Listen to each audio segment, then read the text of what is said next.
Hey, you guys, I hope you are doing well. So this is the second half of the video that I put out yesterday. I said that there were a couple of parts here.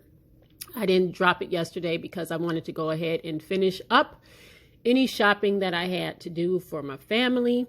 And I'm so proud of myself, y'all, because I did not swipe my credit card one time this holiday season. I am so proud because I've been trying to be more careful about my credit card usage and keeping it below like 30% usage and everything like that, because I'm really into like trying to or understanding credit a little bit better. I wish the things that I know now, I wish I had known back when I was in my 20s, but you know, you live and you learn. So I have, I basically use cash for everything, right? And I'm happy I'm proud. I'm proud of myself for keeping it light, and I'm done. I didn't go overboard. I bought the baby some stuff, I bought my kids a couple of things, and that was that, right? So bada bing, I am done. I am not gonna let Christmas stress me out. But let's get into these topics, y'all. First things first, Drew Sidora, Miss Drew Sidora. I remember I couldn't stand Drew because of what she did with Derwin Ding Dong Davis, and she broke up Ding Dong and Mad School. Well, she was a part of that, and for a while I was like, oh, I don't like this girl. But, she redeemed herself because I think she did really well when she played T-Boz in the TLC Crazy Sexy Cool movie.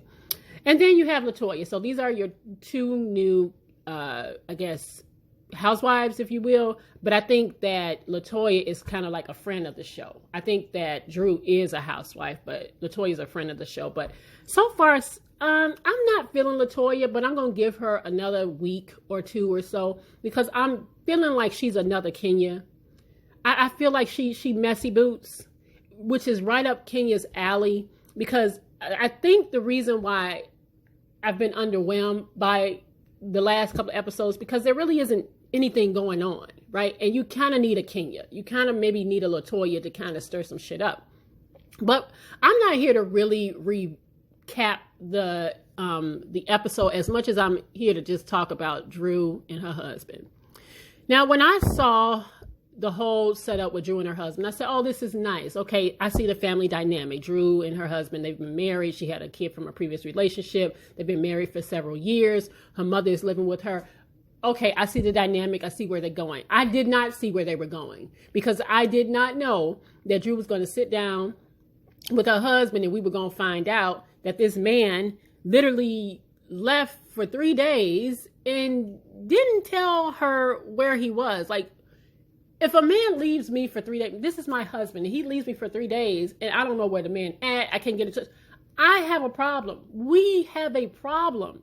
Because I'm thinking that you're dead, you on the side of a road somewhere. That's some foolishness right there. So when I saw, I'm like, wait a minute. I really hope that they are just drumming up drama in this regard, and that this isn't really how her household is. And then when she went to talk about it and confront him about it, like, how you just gonna leave and not tell me? It took everything for her to just drag the fact that he went to Tampa. And then he just kind of threw that answer out at her and then tried to attempt to gaslight her by talking about, the black man and all this other stuff. I'm like, girl, listen, Drew, I hope that you are not sacrificing your marriage for this show and y'all not drumming up drama for it. Because if this is actually real, then I just don't know how you are with this man. I thought that the others couldn't get in. I thought like the Apollo and Peter, I thought Ralph is going to take the crown of being the biggest asshole as far as I know, because I cannot believe that this is real. I just cannot. And furthermore, not only does he leave and just go for 3 days and don't say shit, he out here, because he a tech guy, he out here spying on his wife. He out here setting up audio and microphones, and I'm just like, wait a minute, Drew, this is a red flag, baby girl. And I hope, again, I just really hope that this is just drama for the show, because this is some mess. But I'll stay tuned, though. Let's move on to Ma Rainey's Black Bottom. So I watched it Friday morning, like early Friday morning, like 5 o'clock in the morning, because I'm an early bird. I get up, a lot of my videos drop early because I'm always up really, really, really early. And so I got up Friday morning and I watched it. And at first I didn't think I was going to like it because for me, I'm one of those that I don't necessarily always gravitate to movies where the movie, pretty much the entirety of the movie takes place in one setting. I need people to move around a little bit. But I was actually impressed with this movie. And I didn't think that I would like it. But I really honestly initially only tuned in because I knew that this was Chadwick Boseman's final, his final performance as an actor before he passed away, unfortunately. So I wanted to watch it. And then I found myself really liking it. I think the only other movie that I've ever enjoyed thoroughly like this, where honestly they didn't change scenes too much and it just kind of stayed in one spot, was the original A Raisin in the Sun with Sidney Poitier and Ruby Dee, where they just pretty much did almost the entire movie in this apartment house, like in that apartment. And I like that. And so it reminded me very much of that because the dialogue was so good in this movie. I won't tell it. I won't give it away. I promise. But it was really good. And I'm not just saying that. It was good. And what it made me do is after watching it, I was like, you know what? Let me go and Google Ma Rainey, because you always hear about Bessie Smith, but you rarely hear about Ma Rainey. And she came before Bessie Smith. And to Google and to read about her life, she was just an amazing just character, if you will. Like, so when you saw Viola Davis bring her to life, that really was her attitude and how she moved, and I loved it. And I loved how, again, I'm not gonna give it away, but just how she handled them white folks, how she treated them, how she treated it. And I love that. I loved it. I read in the LA Times that the only thing that was different in this movie from the stage play was the very last scene. I'm not going to tell you, but the very last scene was actually not in the stage play. And I'll just kind of leave it at that. Now, I know that a lot of times when a person passes on, they transition, these big old award shows always want to kind of give them the proverbial, you died, we feel bad about it, let's give you an award. But I think that Chadwick Boseman deserves all of the accolades that one can give, posthumous accolades, because he did that. Like, I don't know if he knew this was it, but when I tell you he played the hell out of this part, he played the hell out of this part. And that's what I love about Chadwick. You know, when I used to watch him, he played, Jackie Robinson, he played James Brown, he played Thurgood Marshall. And at the time, I didn't appreciate some of the roles that he played. Because I was like, okay, do they have any other actors? Because I didn't look at it like that. And then I thought to myself, I'm so grateful. As much as I talk about, I be wanting African-American actors to play notable African-American figures. He was that guy. He was him. So I am so grateful that he did that and he took those roles. Those roles were meant for him, and I hope to see more of that. And I hope that he inspires more African-American actors to go and play roles like that. But he played the hell out of James Brown. He played the hell out of Jackie. I mean, he played the hell out of Levy in this movie. And like I said, all the accolades should go to him, all the awards, and it will be earned. It won't be just because, oh, he passed away and we feel bad, let's give him an award like they do the Grammys and shit like that, right? No, he deserves the award. So I would encourage you to watch this movie. It was really, really good. And again, it just made me more interested in Ma Rainey's story, her personal story, to find out that she was actually married a couple of times in her life. And she was also queer. She also liked women. And she would sing about it in her songs, but people didn't really pay much attention to the lyrics. And so they would miss it. And I read about that, how they would miss some of the lyrics when she actually openly talked about the fact that she liked women too. And that was just interesting. Taylor Page was in it. She did a great job. Glenn Turman,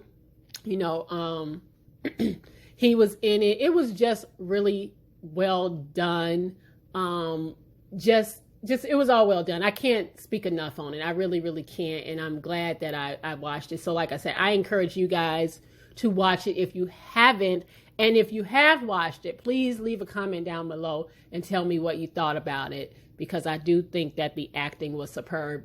Like I said, I wasn't going to say nothing about it, but the scene with the nephew, I'll just be really general. The scene with the nephew, when they kept having to do it over and over and over again. Like I said, I'm going to keep it real general. That was funny to me. That was hilarious to me. I'm sorry, but that was funny. That was good. That was good storytelling.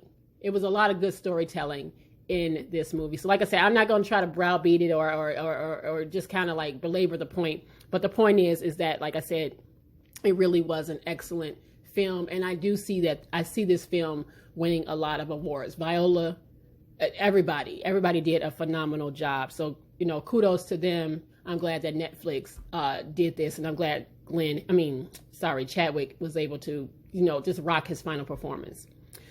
Let's get into Lil Wayne. I talked to y'all about Lil Wayne before. I did, and I told you when it came out that his former manager was suing him for $20 million, and the former manager alleges that Wayne sold his masters for $100 million. I said that was a crackhead move. I said it was a crackhead move, and I meant what I said, and I'm glad I kind of stuck to that, because I was trying to figure out, I was even talking to my son, like, why would he do this? Why on earth would he sell, like these basement prices? Like he was having a fire sale on masters. Well, come to find out, he didn't just sell his masters, but he also sold Young Money, which includes Drake, Nicki Minaj, Tyga. So those were his three biggest, right, that came off of that label. He sold all of their shit. So when you hear Drake, like one of Drake's songs at the Warriors game, right, or you hear it on TV, or you hear it in a commercial, you just hear it, playing at the mall. Just know that, not that I feel sorry for millionaires, but just know that they ain't getting none of that. That don't belong to them anymore, because Lil Wayne sold it off for $100 million. And the reason why I said it was a crackhead move, now before I get into that, read this. It says, for Drake and Minaj, this deal encompasses their entire discography. All of Drake's past projects have been released under Young Money, from Thank Me Later to Scorpion. It only recently in 2020 that the Canadian rapper began releasing his new records, including the hit Tootsie Slide and the Dark Lane demo tapes, under his own OVO imprint, which is exclusive license to Republic Records, which in turn is still owned by Universal Music Group. Okay? So this is insanity to me, that all of their music, he literally sold at bottom basement prices. That was crackheadish of him. And as I said, I was talking to my son about it, and he was like, well, Ma, he might have to go to jail. I'm like, yeah, I know. He did plead guilty to a gun charge, and because he is a felon, he may need to go sit down. But the fact that he literally gave it away. Because trust me when I say, and I said this the last time, I said, listen, if they paid $100 million to Lil Wayne, it got to be worth at least, I would say, 5, 6, 7, almost 10 times that for what they paid. That was nothing to Universal. Universal is huge. We're talking about Universal Music Group. We're talking about Universal Studios. We're talking about Universal as an entity, as far as this big, huge corporation, movies, music, everything. Okay, everything. So $100 million to them was nothing. And he sold it away, which makes me think what I thought the first time. Lil Wayne is broke. Now, a lot of these folks out here, people be thinking that these rappers and all these entertainers and shit got money. They do not. And the fact that, yeah, if he got to go sit down, maybe he feel like, okay, well, I can leave something for my kids. But that kind of catalog for $100 million, that's a slap in the face to his artists. That's a slap in the face, period. But dude, he got to be broke. Lil Wayne has got to be broke. He probably got a ton of legal fees. And when you think about $100 million, as I was telling my son, it's like these multimillionaires, these rappers and shit, they can blow through $100 million in no time at all. You think that $100 million is a lot? It's $100 million is a lot to us, right? Shit, 100,000 is a lot to us. But to them who live certain type of lifestyles, $100 million is really nothing. And it can be honestly blown through in a matter of just a short matter of time. And so if dude get what he want, which I think they'll probably settle, if the manager get what he want, he asking for $20 million. Lil Wayne don't have no money. I mean, that was a serious crackhead move. So I'm curious as to how the dynamic between Drake and Nicki and Wayne gonna go. I'm sure they knew, but I would feel a type of way if this man just sold off our masters for literally $100 million. I would feel some type of way, but time will tell how that's going to go for them. But I knew it when I saw the first article about him selling his masters off for $100 million. I said, $100 million? That's it? I know his masters are worth more than that. So that just led me to believe that he desperate. He got to be broke, and he must know he going to jail at this point, and he just wanted to leave something. But that's very little, considering that, again, that includes Nicki, Drake, and Tyga's music, right? So every time you hear that music, Universal gonna be saying ching ching. And last but not least, let's talk about Tyler Perry.